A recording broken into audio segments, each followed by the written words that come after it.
అందరికీ నమస్కారం. వెన్నెల్లో చందమామ కథలకు స్వాగతం. ఈరోజు కథ భానుమతి రామకృష్ణ గారు రచించిన అత్తగారి కథల నుంచి అత్తగారు అచ్చుతప్పులు రెండవ భాగం. టెలిగ్రామ్ అంటూ పోస్ట్ మ్యాన్ కేక విని వరండాలోకి వెళ్ళాను. టెలిగ్రామ్తో పాటు ఒక శుభలేఖ కూడా వచ్చింది. ఈలోపుగా మా అత్తగారు కూడా కంగారు పడుతూ వచ్చారు. టెలిగ్రామ్ ఎక్కడి నుంచే అంటూ. మీ అమ్మాయి దగ్గర నుంచే. ఏమిటి? ఏమనిచ్చిందే? నా తల్లి ఒళ్ళికి ఏం లేదు కదా అంటూ ఆదుర్దాపడ్డారు. ఏం లేదు, ఆరోగ్యంగానే ఉన్నారు. రేపు మెయిల్లో వస్తున్నానని ఇచ్చారు అంతే అన్నాను. అమ్మయ్య, నా తల్లి వస్తోందా? ఎన్నేళ్లయిందో చూసి. కళ్ళు కాయలు కాచాయి అన్నారు. 6 నెలల క్రితం మా ఆడబిడ్డను చూసొచ్చిన మా అత్తగారు ఆనంద బాష్పాలు విడుస్తూ. ఆ శుభలేఖ ఎవరిదే? ఎవరో అచ్యుతరామయ్య గారట. ఆయన మనవడి పెళ్లి పత్రిక. ఈ ఊర్లోనే మైలాపూర్లో పెళ్ళట. ఓహోహో, అట్టా చెప్పు. ఆ పెళ్ళికే అమ్మాయి కూడా వస్తుందన్నమాట. ఎవరనుకున్నావు? అమ్మాయి ఆడబిడ్డ కొడుకు పెళ్ళే అన్నారు అర్థం కాక చూస్తున్న నన్ను చూసి.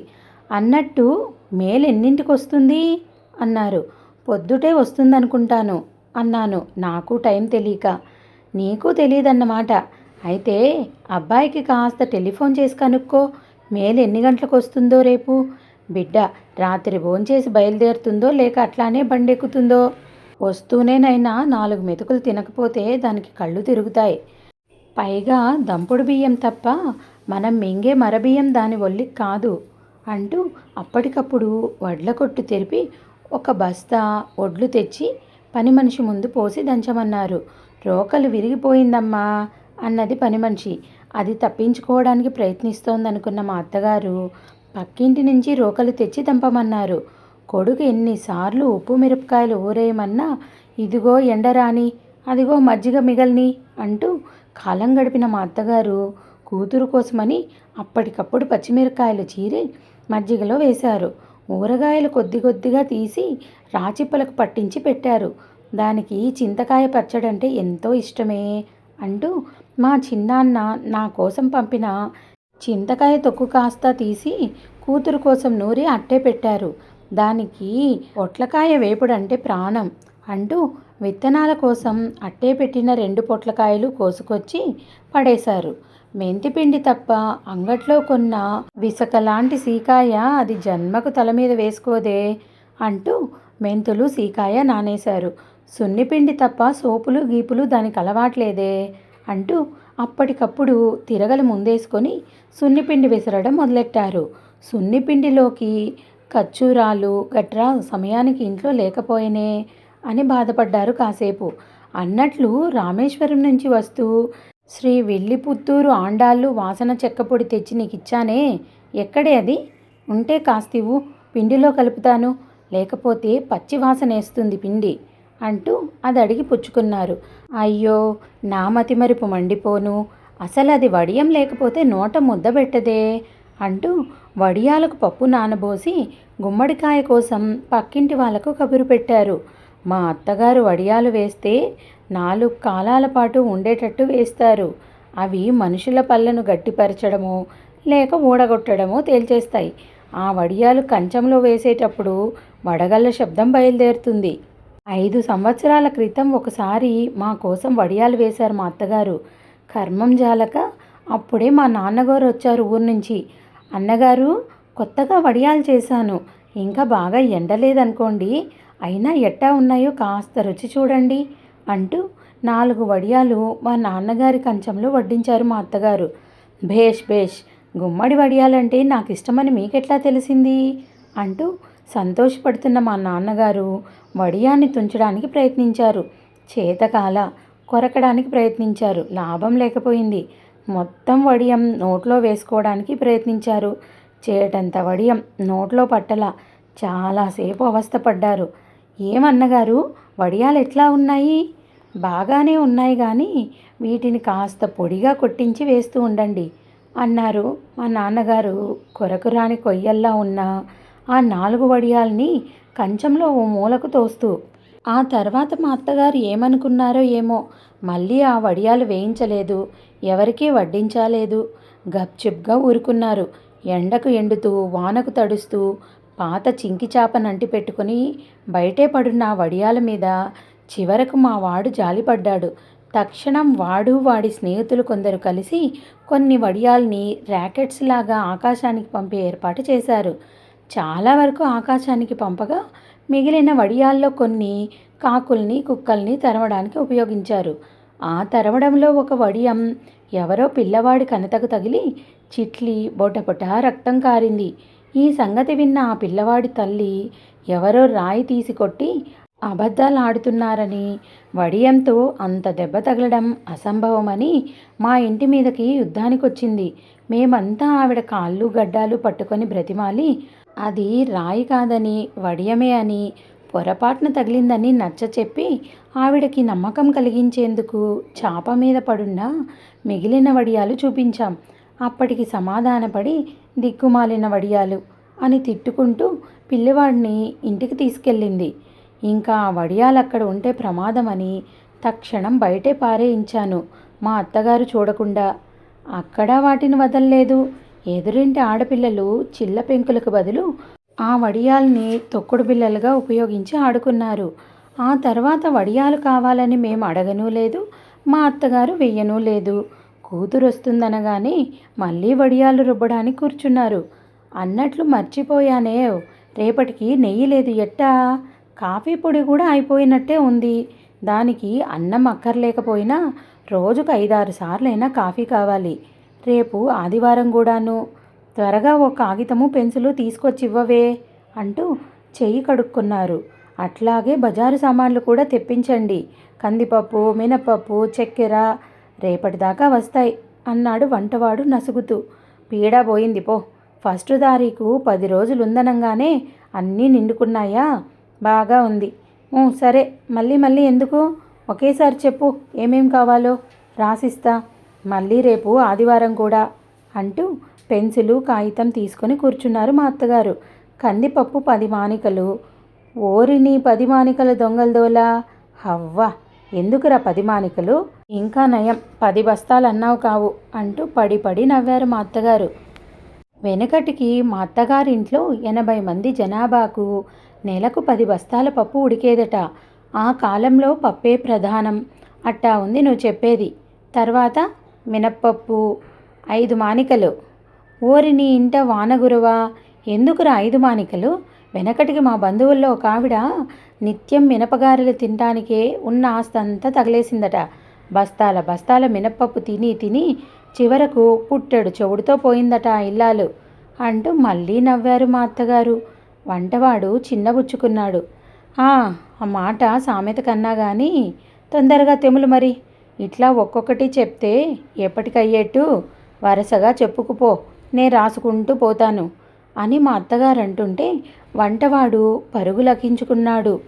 ఆవాలు, మెంతులు, మిరియాలు, ధనియాలు, జీలకర్ర 5 పలాలు, నూనె 5 వీసలు, ఉప్పు వీసెడు, 8 వీసలు చక్కెర, టన్ను కట్టెలు, పిండి గోధుమలు, రవ్వ గోధుమలు, బార్ సోపు, పళ్ళ పొడి, 12 అగ్గిపెట్టెలు, 1 LG ఇంగువ పెట్టె, కేసరి పౌడరు. ఒరే, ఈ ఆపరా నీ దండకం, అంగడంతా కొనిపించేటట్టున్నావే. సద్య ముందు ఈ సామాన్లు ఖర్చు కానీ తర్వాత చూసుకోవచ్చు అంటూ లిస్టు పూర్తి చేసి పని పిల్లవాడి చేతికిచ్చి చెట్టి అంగడి నుంచి సామాన్లు పట్టించుకురమ్మని పంపించేశారు. రాత్రి 10 గంటల ప్రాంతంలో 2 రెండెడ్ల బండ్లు, 1 తోపుడు బండి వచ్చి ఇంటి ముందు ఆగాయి. అంత రాత్రప్పుడు 2 ఎడ్ల బండ్లలో ఏ పల్లెటూరి వాళ్ళు వచ్చారబ్బా అనుకుంటూ బయటకెళ్ళి చూస్తే బండ్ల వెనకాల చెట్టి కొడుకు, మా పని పిల్లవాడు సైకిళ్ళు దిగుతున్నారు. నన్ను చూస్తూనే చెట్టి కొడుకు నమస్కారం చేసి, మన ఇంట్లో విశేషమని కాస్త ముందుగానే తమరు కబురు చేసినట్టయితే అన్ని సామాన్లు మా అంగడి నుంచే సప్లై చేసేవాళ్ళం. ప్రస్తుతం ఉన్నంత వరకు మా అంగిట్లోవి, పక్క అంగిళ్ళలోవి తీసుకొచ్చాను. మీరు పంపిన లిస్టు ప్రకారం సామాన్లన్నీ పూర్తిగా తేలేకపోయినందుకు క్షమించాలి. తమరు పంపిన లిస్టులో 10 బస్తాల కందిపప్పుకు గాను ప్రస్తుతం మా అంగిట్లో ఉండేది కాక 4 బస్తాలు తెప్పించి మొత్తం 8 బస్తాలే తెచ్చాను. కొరవడ్డ 2 బస్తాలు రేపు తెల్లారేసరికల్లా పంపుతాను. అట్లాగే 5 బస్తాల మినపప్పుకు గాను 3 బస్తాలే తెచ్చాను.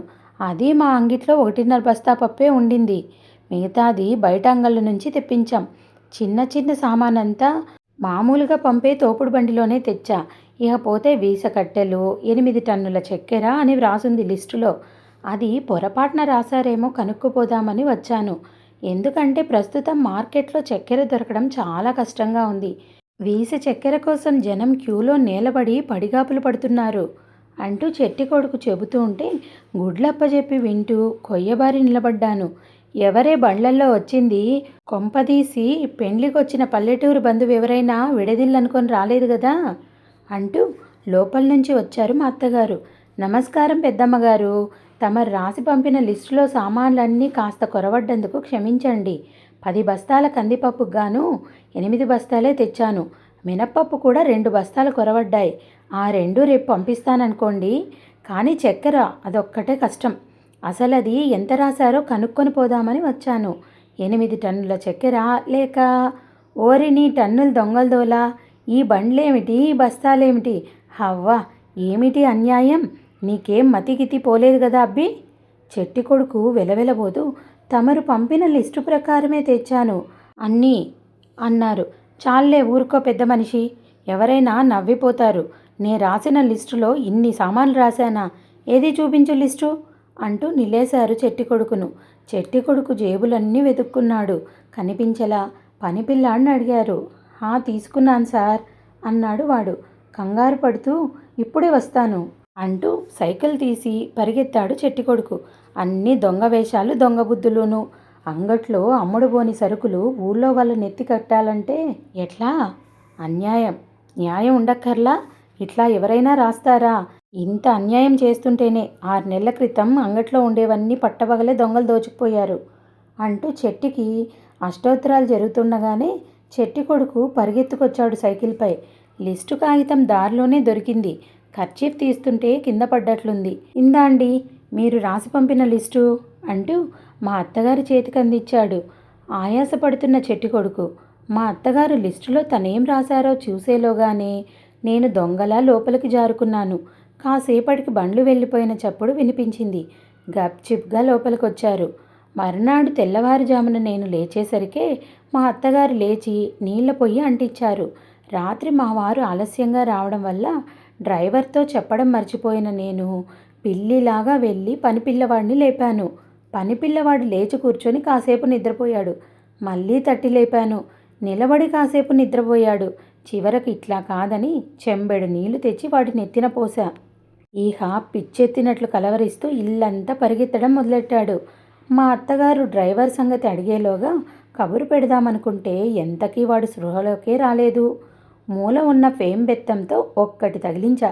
దాంతో అదిరిపడి బాబోయ్ అమ్మగారు ఏంటి ఏంటి అంటూ ఈ లోకంలో పడ్డాడు. అర్జెంటుగా సైకిల్లో వెళ్ళి పెద్ద కారు డ్రైవర్ పెంటస్వామిని పిలుచుకొని రావాలి. స్టేషన్కి కారు తీసుకెళ్లాలని చెప్పు, అర్జెంట్ అంటూ పంపించేశాను డ్రైవర్ ఇంటికి.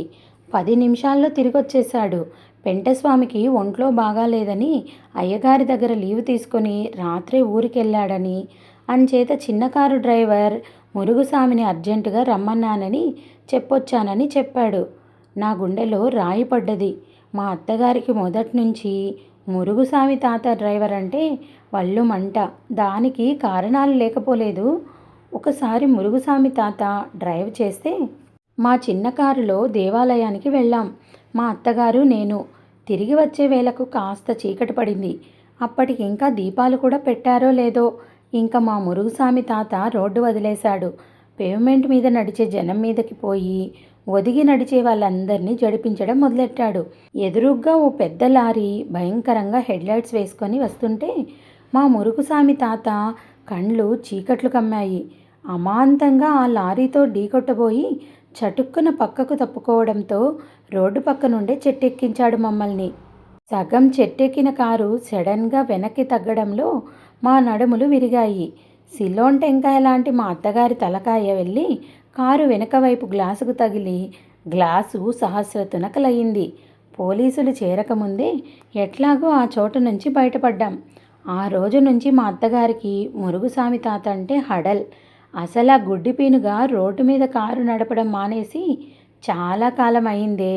ఆ దృష్టంతా రోడ్డు పక్కనుండే చెట్ల మీద, స్తంభాల మీద ఉంటుంది.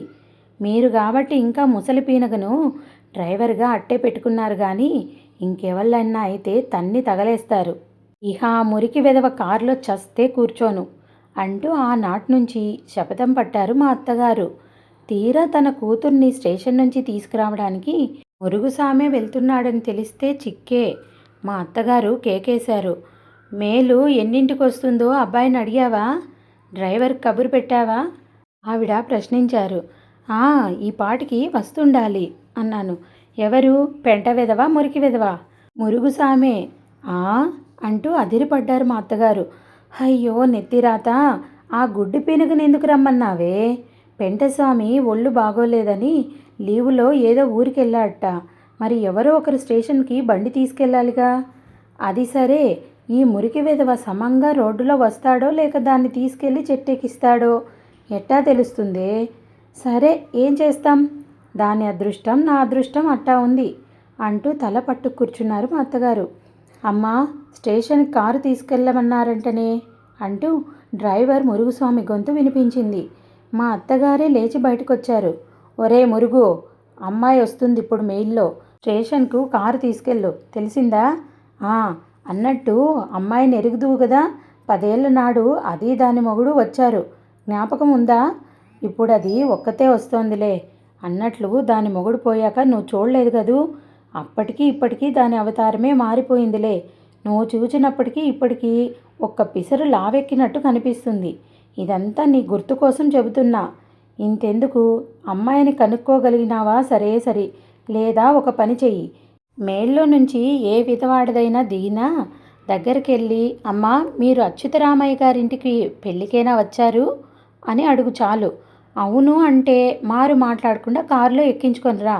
ఒక్కటే సంగతి, త్వరగా వెళ్ళు, మేలొచ్చే వేలయ్యింది.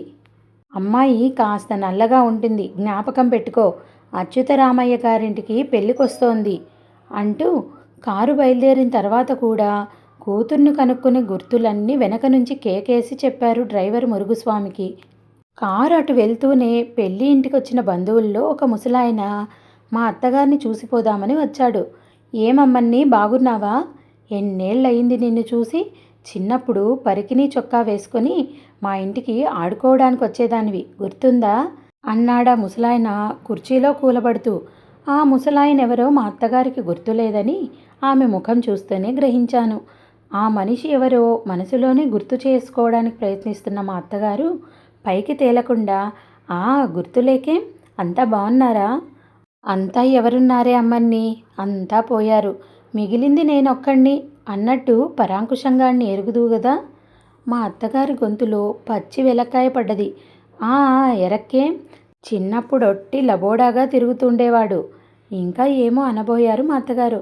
అబ్బెబ్బే, వాడు వేరే అన్నాడా ముసలాయన.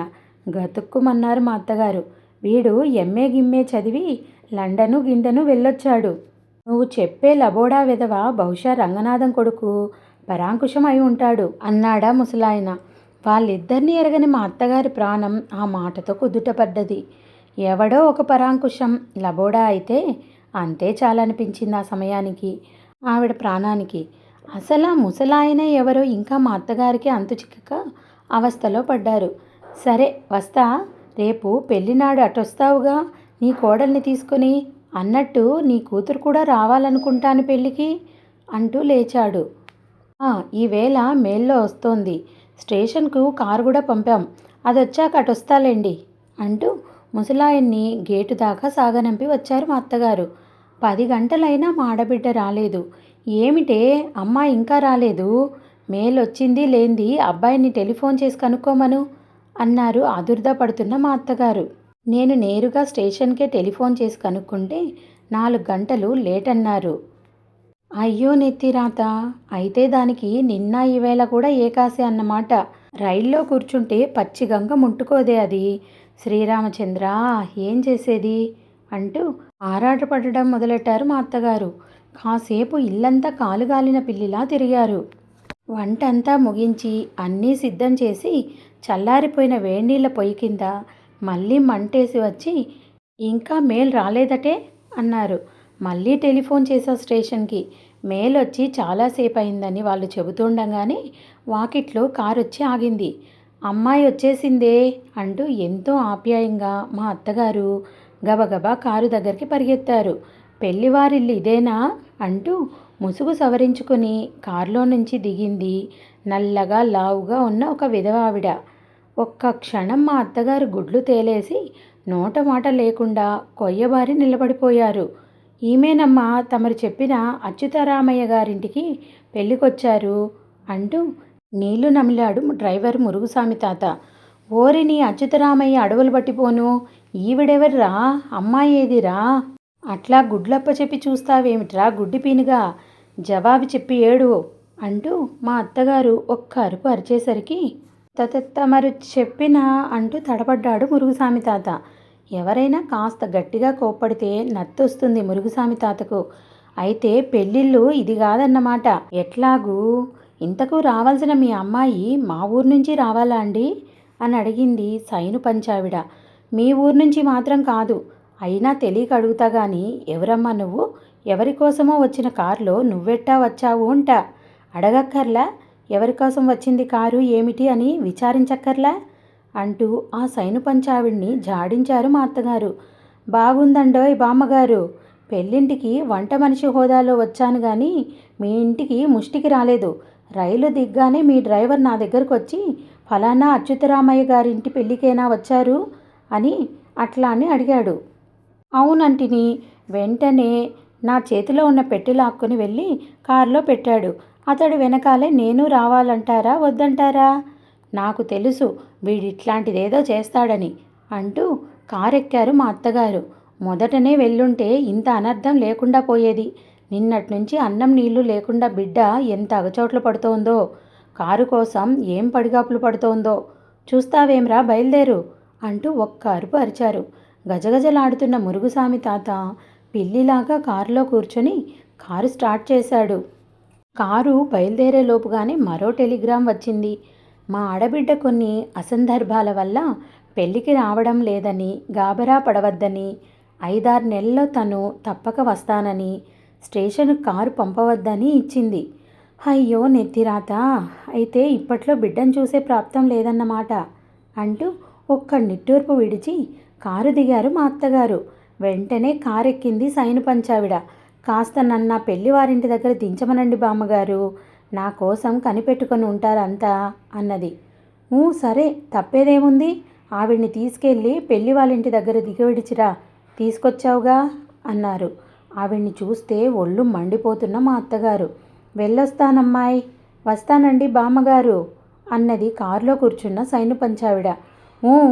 మళ్ళీ రానక్కర్లేదులే వెళ్ళు, అపశకునంలా వచ్చింది అని సనుక్కుంటూ లోపలికి వెళ్ళిపోయారు మా అత్తగారు.